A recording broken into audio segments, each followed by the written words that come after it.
Chapter 54. The Burial of the Martyrs.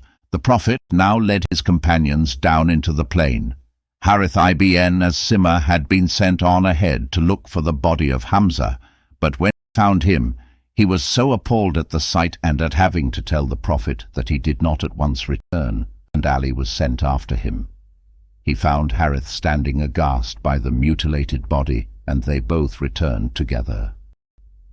When the Prophet saw what had been done, he said, "Never yet have I felt more anger than now, and when next God giveth me a victory over Quraysh, I will mutilate 30 of their dead." But soon after this there came the revelation. If you inflict punishment, then inflict only so much as you have suffered. But if you endure patiently, that is better for the patient. And not only did he not fulfill his threat, but he expressly forbade mutilation after every battle. Moreover, as regards the fighting itself, he told them to respect the human face as being the most godlike part of the body. When one of you strikes a blow, let him avoid striking the face, for God created Adam in his image. Abdullah ibn Jahsh had been struck down not far from Hamza, and his body also had been mutilated. But when the Prophet turned away from them to look for others of the dead, a very different sight met his eyes. One of the nearest bodies to those of his two kinsmen was the body of Hanzala. Neither man nor woman of Quraysh had ventured to touch him, and he lay there even as the angels had laid him, with his hair still wet with water upon the noon-dry earth. None passed him by who did not give thanks, for in his beauty and his peace he was as a sign from heaven, to inform the bereaved of the present state of their martyred kinsmen. Not far away were the bodies of Kathama and Ibn ad-Dadaha, Kathama whose martyred son had appeared to him in his sleep, bidding him hasten to join him, and Thabit ibn ad-Dadaha, who had made a gift of the palm tree to the orphan. When the Prophet saw Thabit, he said, "Palms with low-hanging, heavy-laden clusters, what a multitude of these has the son of Dadaha in paradise." When one of the clans of ours were looking for their dead, they found to their surprise a man of theirs named Usayrim, whom only the day before they had rebuked for not being a Muslim. Whenever they spoke to him about Islam, he used to say, "If I knew it to be true, all that you say, I would not hesitate." Yet there he was, on the field of battle, mortally wounded, but not yet dead. "What brought you here?" they said. "Was it care for your people, or was it for the sake of Islam?" "It was for Islam," he said. "Suddenly I believed in God and in his messenger, and I entered Islam. Then I took my sword and came out early this morning to be with the messenger of God, and I fought until I was struck the blow that felled me here." He could say no more, and they stayed with him until he died. Then they told the Prophet, who assured them that he was of the people of paradise, and in after years Usayrim came to be known as the man who entered paradise without ever having prayed one of the 5 daily prayers. Amongst the dead they found a stranger, or so it seemed at first, until one of them recognized him as Mukayrik, a learned rabbi of the Jewish clan of Thalaba. Early that morning, as they were afterwards informed, he had summoned his people to keep their pact with the Prophet and to join him in fighting the idolaters, and when they protested that it was the Sabbath, he said, "You do not keep the Sabbath truly." Then he adjured them to witness that Muhammad was his sole heir.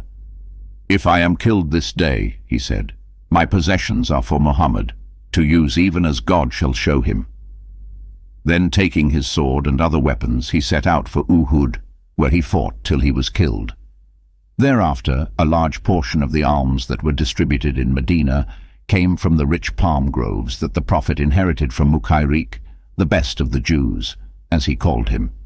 As soon as it was clear that the Meccans intended to return the way they had come, thus giving Medina a wide berth, women began to set out from the city to tend the wounded and to see for themselves how true or how false were the various rumors that ever since noon had been coming to their ears. Among the first women to come were Safiya and Aisha and Ayman. The Prophet was distressed to see Safiya approaching, and he called to Zubayr, "Help me with thy mother, and let Hamza's grave be dug forthwith. Go you to meet her and take her back, unless she sees what has befallen her brother." So Zubair went to her and said, "Mother, the messenger of God asked for you to return." But Safiya had already learned the news at the edge of the field. "Why should I return?" she said. "I have heard that my brother has been mutilated, but it was for the sake of God, and that which is for his sake do we fully accept. I promise that I shall be calm and patient if God will." Zubair returned to the Prophet, who told him to let her have her way. So she came and looked at her brother and prayed over him and recited the verse of return, "Verily we are for God, and verily unto him are we returning." And they all took comfort in remembering the context of this verse from a revelation which had been received after Badr. "O ye who believe, seek help of God in steadfastness and in prayer. Verily God is with the steadfast, and say not dead of those who have been killed in God's path, for they are living, only you perceive not. And we shall surely try you with something of fear and of hunger, and loss of goods and lives and harvesting. But give good tidings unto the steadfast, who say when a blow befalleth them, Verily we are for God, and verily unto him are we returning. On these are blessings from their Lord and mercy, and these are the rightly guided." Safiya then stood and prayed over the body of her sister Umayma's son, Abdullah ibn Jahsh, and she was soon joined by Fatima. The two women wept over their dead, and it was a relief to the Prophet to weep with them. Fatima then dressed her father's wounds. Their cousin Hamna, Abdullah's sister, was now seen approaching, and their sorrow was increased by having to tell her of the death of her husband Musab, as well as of the deaths of her brother and her uncle. When the battle was already well advanced, the Prophet had seen Musab, as he thought, still bearing the banner, and had called out to him. But the man had answered, "I am not Musab," and the Prophet had known that it was an angel, and that Musab must have been killed or disabled. He now stood by the dead man's body and recited the verse, "Of the believers are men who are true to their covenant with God. Some of them have made good their vow by death, and some are waiting, and they waver not nor change." He ordered that all the dead should be brought and laid near the body of Hamza, and that graves should be dug. Hamza was wrapped in a mantle, and the Prophet prayed over him the funeral prayer, after which he prayed over each one of the dead, 72 prayers in all. As soon as a grave was ready, 2 or 3 were buried in it. Hamza and his nephew Abdullah were laid together in one grave. The Prophet himself presided over every burial. "Look for Amr the son of Jamu and Abdallah the son of Amr," he said. "In this world they were friends, inseparable, so lay them in one grave."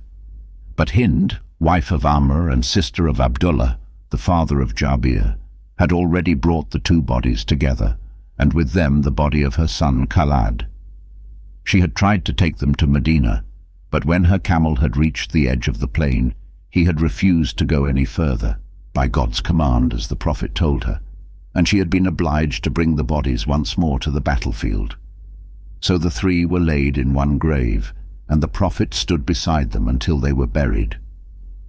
"O Hind," he said, "they are all of them together in paradise, Amr and your son Khalad and your brother Abdullah." "O Messenger of God," said Hind, "pray God that he place me with them." Unlike most of the dead, the man of Muzayna who had fought so valiantly had none of his people present, for his nephew had also fought to the death. So the Prophet went to him and stood beside him, saying, "May God be pleased with you, even as I am pleased with you." They had wrapped his body in a green-striped cloak he was wearing, and when he was laid in the grave, the Prophet drew it up to cover his face, and his feet were uncovered. So he told them to gather some rue from the plain, and to spread it over his feet. And this he bade them do with many of the dead, that both their faces and their feet might be covered before the earth was piled up over them.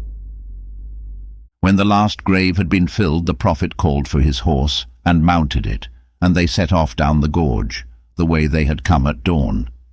When they reached the beginning of the lava tract, he told them to stand in line to give praise and thanksgiving to God, and the men formed 2 lines facing Mecca, with the women behind them, 14 women in all. Then he glorified God and prayed, saying, "O God, I ask of you of your blessing and your mercy and your grace and your indulgence. O God, I ask of you the eternal bliss that fades not nor passes away. O God, I ask of you safety on the day of fear and plenty on the day of destitution.